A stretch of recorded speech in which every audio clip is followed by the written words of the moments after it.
Brother Hoffman, and we brought Brother Ishmael on. One of the things I found profound in the Quran, like for example, person that's called Jesus. Christians say, "Oh, in the name of Jesus." Right. Jesus, in the name of everything's in the name of Jesus, right? But the Quran calls him Isa ibn Maryam. We acknowledge that he's a word from Allah. We even acknowledge him as a Christ or a Messiah. The Quran says that clearly, he is one. Wait. But You said Isa, you got to explain. But I'm going there. Isa ibn Maryam, that's his proper name. They call him Jesus. All right. The letter J didn't exist during the time of this person who they call Jesus. All right. The letter J is only 500 years old, even in the English language, in the Latinized language. The letter J is only 500 years old, and this person called Jesus was 3,000 years ago. All right. So around 3 to 4 AD to about 30 AD is when he existed historically, and the letter J came here recently. Right. So when you say in the name of Jesus, you ain't even calling his name. You know what I'm saying? So they say, I'm doing everything in the name of Jesus. Jesus don't know him because you ain't calling his name. And then some people try to say, well, Jesus means Yahshua. They say the J is actually a Y, it's Yahshua. But that's incorrect also because Yahshua is Joseph or Yusuf. You know what I'm saying? It's not the same person.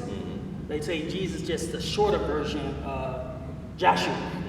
And I said, that's incorrect. That's incorrect. His name, he spoke Aramaic.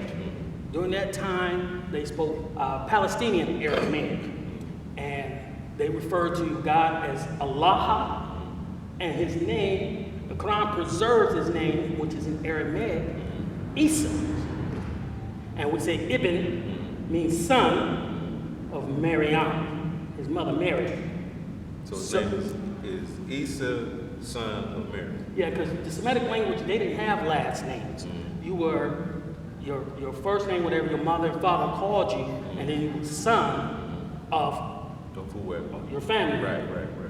So he's called Isa ibn Maryam. His father, usually you get your father's name, but because of his miraculous birth, kun fayakun, being is made from dust, like we are, he's called Ibn Maryam instead of Ibn Joseph or Ibn his father's name. So that alone brought some revelation about this Quran is the truth. It corrected. You know, we call the prophets by their name. Now we'll translate, like Musa to Moses, just for people to understand the parallels in the English to the Arabic. But don't get it twisted. His name ain't Jesus. So ain't nothing in the name of Jesus. Jesus don't even recognize that name. And even like Brother Ishmael was saying, like when you look at Spanish, the Spanish language, when you spell out J-E-S-U-S, if you see a Spanish brother with that, what is his name? Jesus. There is no J.